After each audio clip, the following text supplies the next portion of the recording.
Why choose a high quality brush? So there's 3 reasons why. You're gonna get straighter lines when you do cut-ins, you're gonna get a smoother finish when you're actually painting on flat surfaces, and this brush is gonna last you 10 times longer than a cheap brush.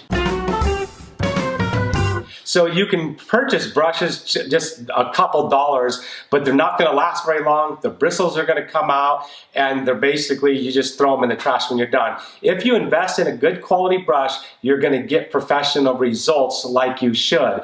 And if you take care of it, if you're a do-it-yourselfer, it really should actually last a lifetime. So first off, you're gonna see brushes with different handle styles. You're probably gonna wonder what the heck all these different styles are, and all that has to do with is what feels comfortable in your hand. Some professional painters like a brush like this. This is the type of handle, the only type of handle I like to actually hold in my hand. Some of them like this fat style, some of them like what we call a rat style, and it comes up to a pointy tip. And it all depends on what you like, what you prefer. So now let's talk about the brush handle itself and what it's actually made of. A cheap brush is going to use cheap wood that's actually going to fall apart fast and not last very long. This thing on this brush is actually an alder wood, and that's a very hard wood. It's not going to absorb a lot of water, it's going to stay dry, and it's going to last a long time. You get into the cheaper brushes, they're not sanded and polished as well, they're not as smooth, not as comfortable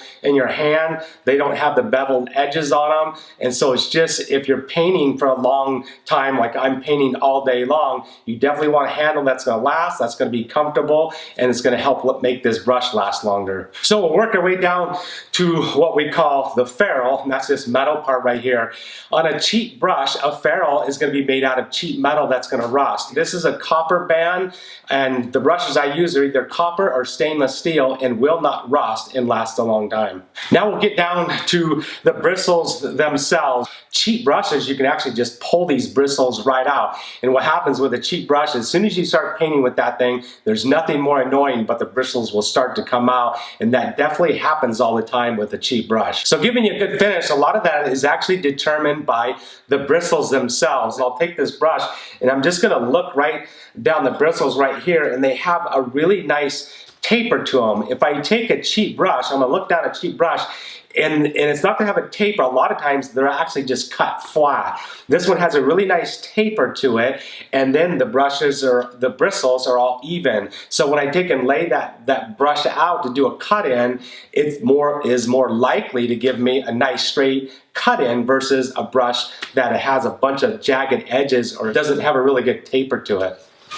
So now I'm looking at this brush here, and we got the bristles. There's all different kinds and makeups of bristles when it comes to the brushes. There's the natural bristle brushes, and then there's these nylon polyester blend brushes that has all kinds of fancy names for these filaments that are in here. And this one's a combination. This one actually has 3 different filament types in there, and those filaments are going to add stiffness to the brush or the lack of stiffness and make it soft, so it actually will give you a smoother finish. Stiff is going to be good for doing cut-ins.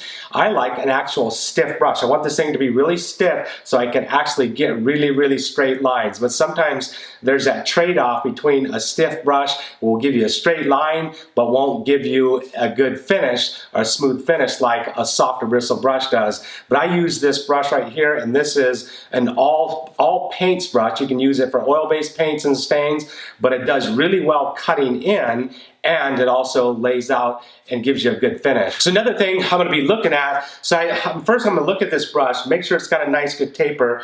I'm going to look at the filaments on these things, and I can look at these, and this brush actually gives me really good cut-ins and sharp cut-ins. And one of the reasons why is when I look at these filaments, they're actually really sharp and pointy. When you look at a filament on a really cheap brush, the companies that make the cheap brushes are just going to cut that bristle off flat. It's going to be blunt, and it's not going to be ground to a nice fine point. And these bristles all bunched up together and all sharpened will actually give you a really good straight cut-in line. And there's a brush, I have a brush, it's called a clear cut brush right here, and these brushes, when I'm looking at them, all of them are actually sharpened to a point. If I look at this brush right here, these bristles have what we call, they're flagged, and I'll look at them and they're actually split on the end and not ground to a fine point. That flagging gives this brush the ability to hold more paint and go farther, but there's no way this thing will actually cut a really straight line. So there's kind of a trade-off. But there's a difference between flagging and sharp bristle brushes. Flagging gives the ability for the brush to hold more paint and go farther. And some of the bristles that are really durable, made out of filaments that are durable, they flag them for on the exterior use so you can extend your paint farther, go farther, and you don't have to dip as much, but those bristles are more durable. But those brushes are nearly as good for doing an interior cut-in. So I do get questions every now and then from people, what if I use an oil-based paint brush in water, or what if I use, say, a nylon brush that's designed for latex paints only, and I use them in an oil-based product? And this is what I've noticed when you cross-use those brushes for what they weren't designed to use, is the bristles themselves actually go limp really fast. And so if I take this is a natural bristle brush. If I take this brush and use it in a water-based paint or water-based stain when it was designed for oil, this thing's gonna get really flimsy and it's not gonna hold the product very well like it is designed to, and then it's just gonna get limp. And it's the same if you use a nylon brush and you use it in an oil-based paint. What I've noticed is those things actually go limp also. And here's another thing. If you take a brush like this, for instance, this is actually designed for latex paints.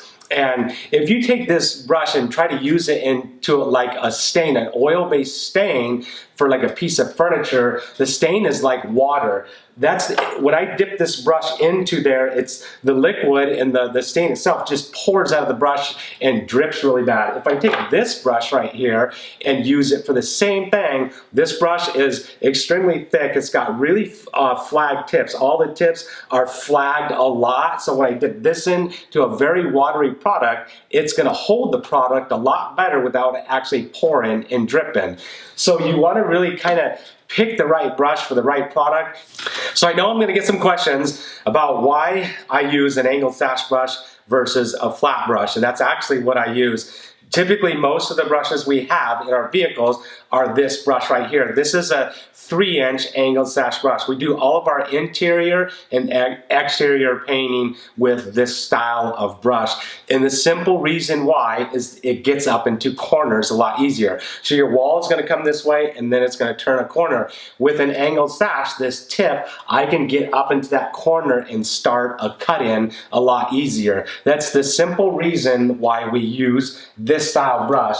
And all the brushes we use for interior painting and exterior painting are all angled sash brushes. We use some smaller ones for touch-up, but they're all angled sash. The only ones that we use that are flat bristle brush like this on exteriors, we use a 4-inch one for applying primers, a product called Peel Bond. So hopefully you've enjoyed this video. It'll make choosing a paintbrush a lot easier for you. If you haven't subscribed to HGMM, don't forget to subscribe to this channel. At the end, if you want more painting tips and tricks, you can come check me out on YouTube, The Idaho Painter, and hopefully we'll see you back here or on my channel.